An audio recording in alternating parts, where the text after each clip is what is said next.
What's up guys, Django Fett here, and it's time to review the last of the prequel novels, and that is Star Wars Episode 3, Revenge of the Sith. It's showtime.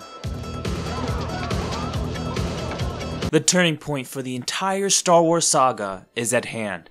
As combat escalates across the galaxy, the stage is set for an explosive endgame.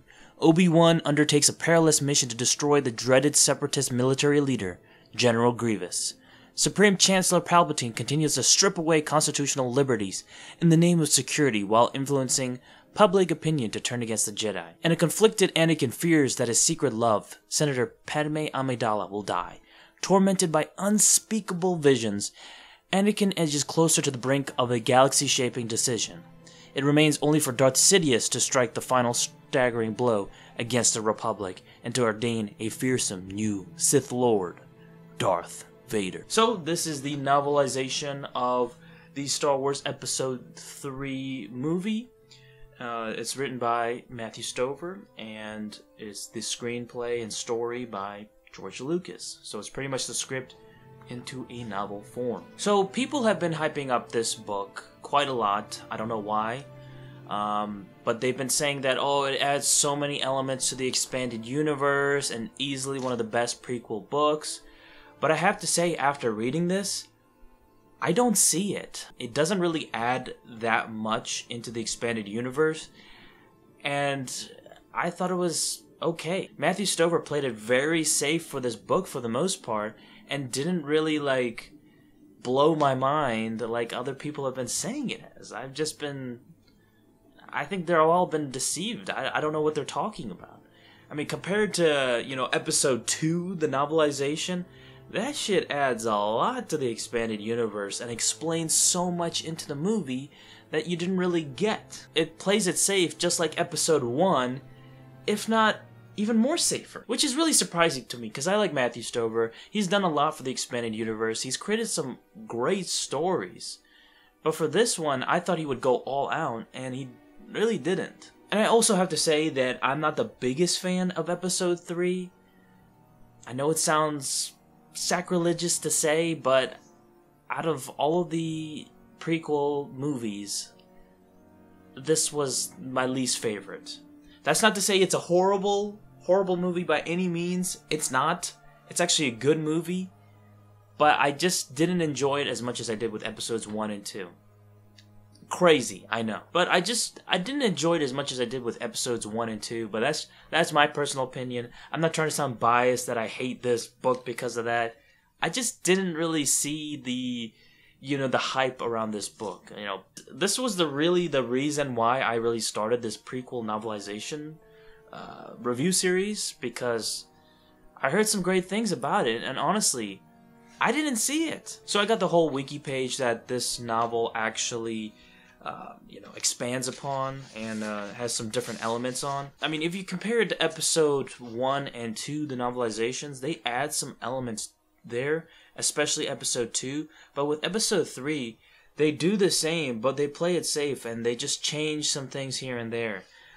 Such as the duel with Count Dooku, Anakin and Padme, their dialogue between one another. They explain why C-3PO gets his mind wiped. I like that. The Jedi Council ruling.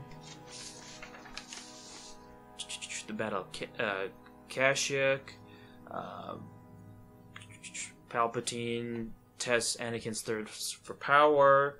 The arrest of the Chancellor. So there are some differences here and there, but it's not too drastic, and it doesn't really expand upon anything in the expanded universe. What I was really disappointed about the most was something that I think another novel will explain upon more, Obi-Wan. Connection with Qui-Gon Jinn and the ghost and his ghost and stuff. Basically, it was explained upon more in Episode 2, the novelization. You understood the scene with the Tusken Raiders and Anakin going crazy and just slaughtering everything, and Qui-Gon just saying, "No, Anakin," his Force ghost calling out. And this one in Episode 3, I expected that to be, elaborated more in the novelization with, Qui-Gon's ghost appearing with Yoda and then explaining with Obi-Wan. But no, they don't explain that at all. They just gloss it over, and it just makes me extremely disappointed about that. I wanted them to expand upon that. But guess what? I gotta read a whole nother novel to understand the Qui-Gon Ghost storyline. I have to read that whole novel.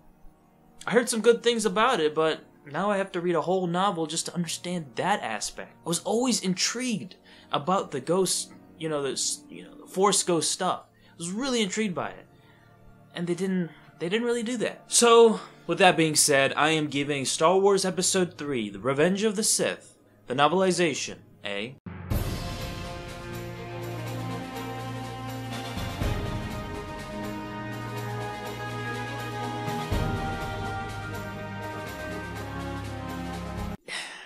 The book plays it safe. I was really disappointed by it for the most part. If you've read the episodes 1 and 2 and you want to read this, I do recommend that. But if you haven't read the previous novelizations or you wanted to see more expansion upon episode 3, I would honestly say skip it.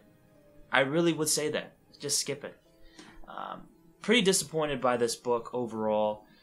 That's pretty much it for the prequel novels, so I'm actually going to be moving on to the Han Solo trilogy to get ready for the Han Solo movie, which I think is going to be a fucking disaster. I'm not going to be watching that movie. I still want to, read the expanded universe and really compare that shit to the new one, the new movie that's coming out.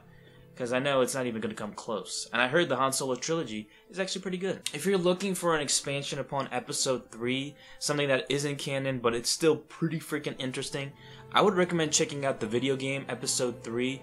It's a pretty good game that I definitely recommend you check out. Also, please check out the previous prequel novel reviews in the description down below. Please check those out and let me know what you think of those. So thank you guys so much for watching. Don't forget to please like this video, comment down below, and tell me what you think of the episode 3 novelization and the movie in the comment section below. And I'll see you, my fellow Mandalorian brothers and sisters, next time. Oh, yeah!